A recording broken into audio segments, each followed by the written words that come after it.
सभी को नमस्कार। जैसा कि आप सब लोग जानते हैं कि हम पिछले कई महीनों से संघर्ष कर रहे हैं रेसलिंग फेडरेशन ऑफ इंडिया के प्रेसिडेंट बृजभूषण सिंह के खिलाफ, क्योंकि उसने भारतीय महिला पहलवानों का यौन शोषण किया है और भी काफ़ी सारे जो हैं घोटाले फेडरेशन के माध्यम से उसने किए हैं। पिछले कई दिनों से हम देख रहे हैं कि समाज में हमारे खिलाफ एक अलग से नैरेटिव बनाया जा रहा है, कुछ अफवाहें फैलाई जा रही हैं और साथ में मीडिया भी कई तरह की खबरें जो है दिखा रहा है। तो हमारा आज ये वीडियो बनाने का एक ही पर्पज़ है कि हम जो अपनी सच्चाई, जो असली सच्चाई है वो आप लोगों तक पहुंचा सकें। आज हम इस आंदोलन की शुरुआत से लेकर अभी तक पूरी की पूरी सच्चाई आपके सामने डिटेल के साथ रखेंगे। आज जो हमारे ऊपर कई तरह के जो आरोप भी लगे हैं, आज हम उनका भी जवाब जो है प्रूफ के साथ देंगे। सबसे पहला जो आरोप हमारे ऊपर लगा था वो लगा था कि हमारा ये जो आंदोलन है वो राजनीति से प्रेरित है। कांग्रेस लीडर दीपेंद्र हुड्डा ने हमारे को इस आंदोलन के लिए उकसाया है। आप सबको पता है कि सबसे पहले जो हम प्रोटेस्ट पे आए थे जंतर मंतर पे, वो जनवरी में आए थे और उस प्रोटेस्ट की जो परमिशन है वो बीजेपी के ही 2 लीडर्स ने ली थी। उसका प्रूफ है हमारे पास।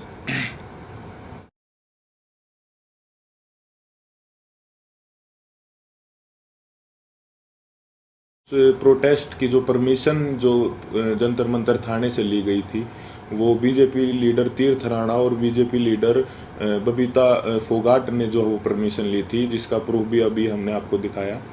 तो ये कैसे हो सकता है कि ये आंदोलन जो है वो कांग्रेस ने करवाया? गारंटी के साथ बोल सकते हैं कि 90% 90% जो कुश्ती से जुड़े लोग हैं, चाहे वो पहलवान हो या कुश्ती से जुड़े हमारे कोचेज हों, उन सबको जो है ये पता था कि 10-12 साल से जो है इस तरह की छेड़छाड़ जो है महिलाओं के साथ जो है हो रही है, या उन किसी और कुछ लोगों ने देखा भी था, जिसका प्रूफ मीडिया में कुछ कोचेज ने दिया है। कई लोग जो है इसके खिलाफ आवाज़ उठाना भी चाहते थे, लेकिन हमारी जो रेसलिंग कम्युनिटी है उसमें एकता की कमी थी।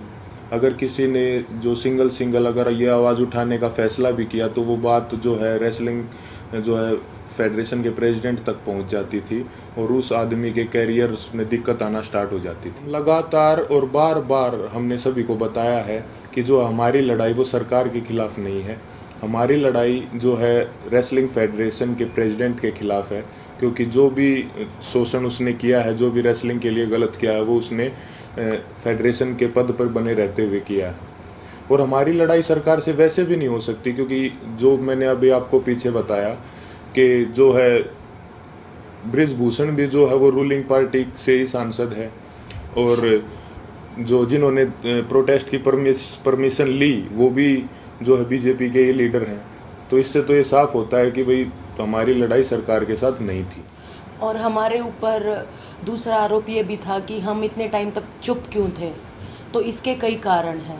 सबसे पहले तो एकता की बहुत कमी थी, एक साथ कभी हम हो ही नहीं पाए।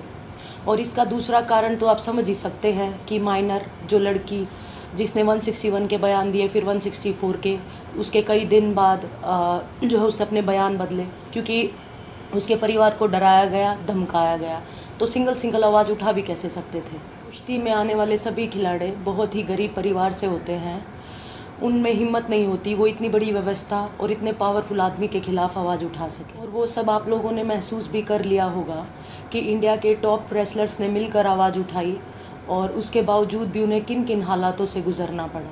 28 तारीख को महिला पहलवानों के साथ जो व्यवहार हुआ वो पूरे देश ने देखा है। कैसे उनको ज़बरदस्ती घसीटा गया और कैसे जो उनको ज़बरदस्ती अरेस्ट किया गया, जबकि हमने कोई भी जो है कानून नहीं तोड़ा था, ना ही किसी संविधान का उल्लंघन किया था।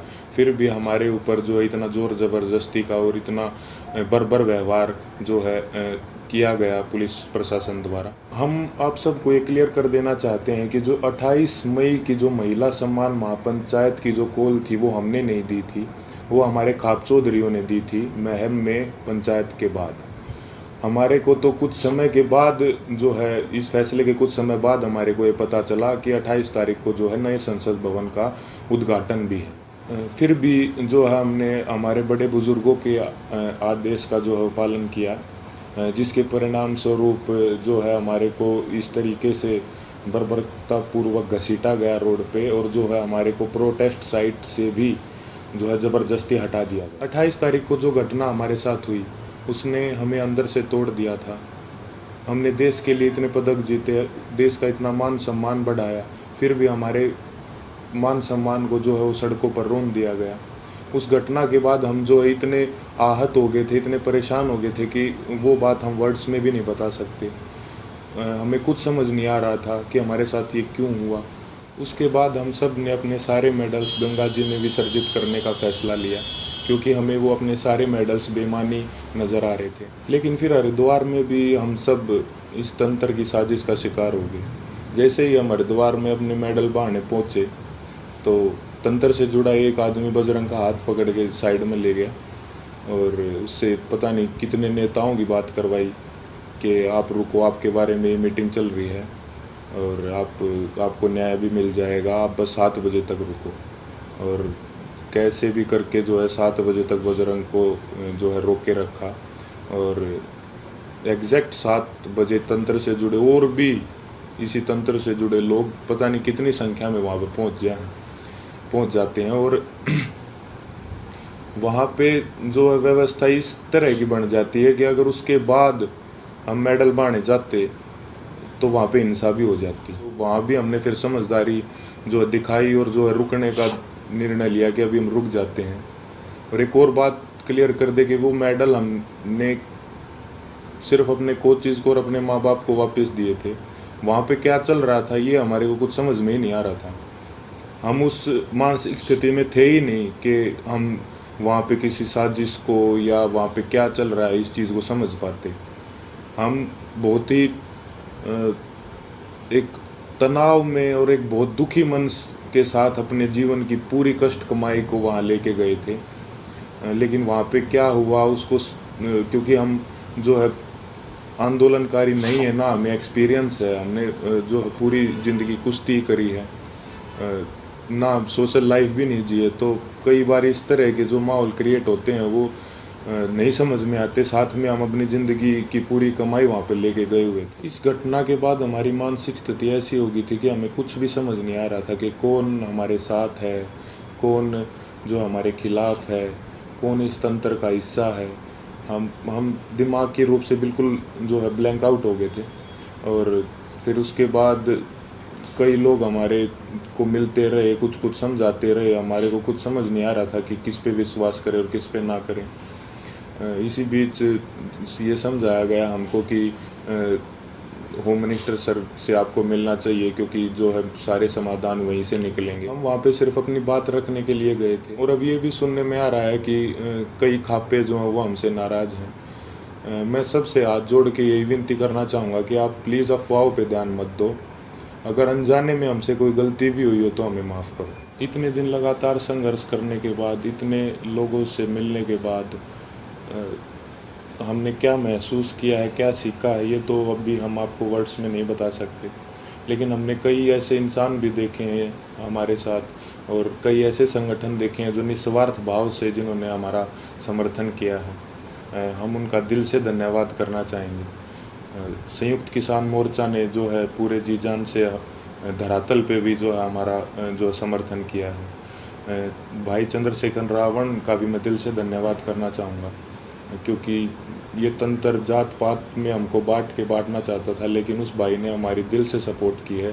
तो चंद्रशेखर भाई का भी दिल से धन्यवाद। सत्यपाल मलिक जी का भी मैं धन्यवाद करना चाहूँगा कि उन्होंने हमारे को प्रेरित किया कि कैसे बेबाकी से अपनी बात जो है रखी जाती है। साथ ही सभी महिला संगठनों का भी मैं जो है दिल से धन्यवाद करना चाहूँगा कि उन्होंने जितनी ताकत उनमें थी हमारा सपोर्ट किया है। साथ ही छात्रों का भी, हर एक उस इंसान का जो निस्वार्थ भाव से हमारे पास हमारे समर्थन के लिए आए हैं, उनका हम दिल से धन्यवाद करना चाहेंगे। और हम चाहेंगे कि आगे भी मुसीबत के समय में आप हमारा ऐसे ही साथ दें। इसके लिए मैं धन्यवाद करना चाहूँगा बीजेपी लीडर जो हैं बबीता जी और तीर्थ राणा जी का, कि उन्होंने जो है पहलवानों को एकजुट करने का काम किया। साथ ही उन्होंने इस आवाज़ को उठाने के लिए उन्हें मोटिवेट भी किया। उसके बाद इन्होंने ही सरकार के साथ जो है मीडिएटर बन के जो पहलवानों को एक कमेटी का नाम दे के जो है आश्वासन दिलवाया सरकार से, यही उसके बीच में जो है मीडिएटर थे। हालांकि वो बस एक आश्वासन ही निकला, क्योंकि उसके बाद जो है उस कमेटी का कोई रिजल्ट नहीं निकला और रेसलिंग फेडरेशन ने अपना काम वापस से वैसे ही सुचारू रूप से जारी रखा, जिसकी वजह से फिर हमें 3 महीने के बाद वेट करके जब हमें न्याय नहीं मिला तो हमें दोबारा जो है वो जंतर मंतर पर आना पड़ा। हम अपने माध्यम से सभी देशवासियों को ये संदेश भी देना चाहते हैं कि कभी भी किसी के साथ भी अगर कोई अन्याय होता है तो हमें जो है हमेशा ही एकजुट होने की जो ज़रूरत रहती है और होना चाहिए हमें एकजुट, क्योंकि हमने इतने इस दौर में यही महसूस किया कि कहीं ना कहीं ये तंत्र हमारी एकता की कमी है, जो हम बटे हुए हैं उसका ही ये फ़ायदा उठाता है। किसी के साथ भी अन्याय हो तो आप प्लीज़ एक साथ आइए। अन्याय के खिलाफ निस्वार्थ और सच्चे मन से अगर हम कभी भी एकजुट होकर अन्याय के खिलाफ आवाज़ उठाते हैं तो आत्मा को बहुत संतुष्टि मिलती है। धन्यवाद।